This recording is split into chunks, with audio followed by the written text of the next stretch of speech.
Hello everyone, this is the part 2 of aggregate demand and its related concept. Now discuss the aggregate demand in two sector model. AD is equals to C plus I. Here the C is consumption and I is the investment. So even through AD has a 4 component, we will assume that AD is a function of only the consumption expenditure and the investment expenditure. So AD is equals to C plus I. Here we can discuss in two sector model. One is household and another one is firm. Household provide the services to the firm, means the factor of production household provided to the firm in the form of land, labor, capital and entrepreneur. In returns, firm renders the services for its factor of production, so it provide payment to the household like rent, wages, interest and profit. Afterward this household make the consumption expenditures on buying of goods and services. And after this firms provide goods and services to the household. It means to say that there is a circular flow of income between two sector, household and firm. Come to next, household provide the factor services or a factor of production like land, labor, capital, entrepreneur to the firm.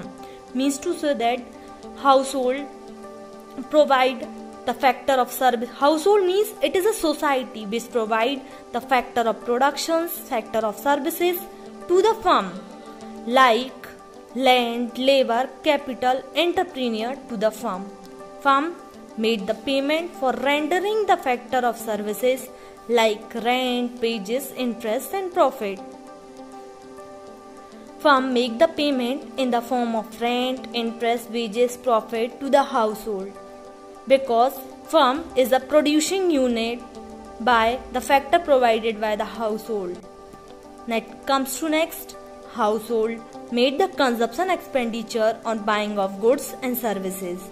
Then there is a circular flow of income between two sector only, because here we are discussing the circular flow of income between two sector. One is household and another one is firm, because household is a consumption expenditure unit and firm is the investment expenditure unit. Now we can understand with the diagrammatic representation of AD. Let see the aggregate demand schedule.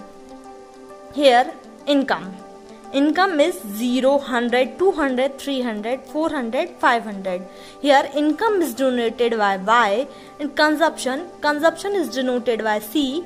Here consumption is 40, 120, 200, 280, 360, 40 and 520.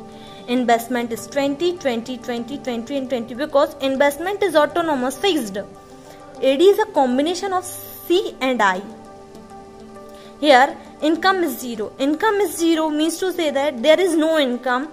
Then also there is a consumption, because a person need a minimum consumption to survive, because that is negative. The 40 is negative, because if there is no income the person is using their own saving or borrowing loans, anything, but there is a minimum consumption is required to survive. 100, if income is 100 and consumption is 120, means it is also so the negative. Here income is 300 and consumption is 280, means it comes the person is going to save. Here sorry, one point I leave this, 200, if income is 200 and consumption is 200, means to say there is no saving.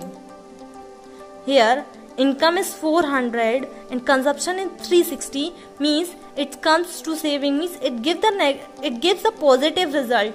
Here increase in income lead to increase in consumption, but there is a one point where 200 and 200 there is no saving. Afterward this there is a one point where the consumption level goes to down with the increase in income.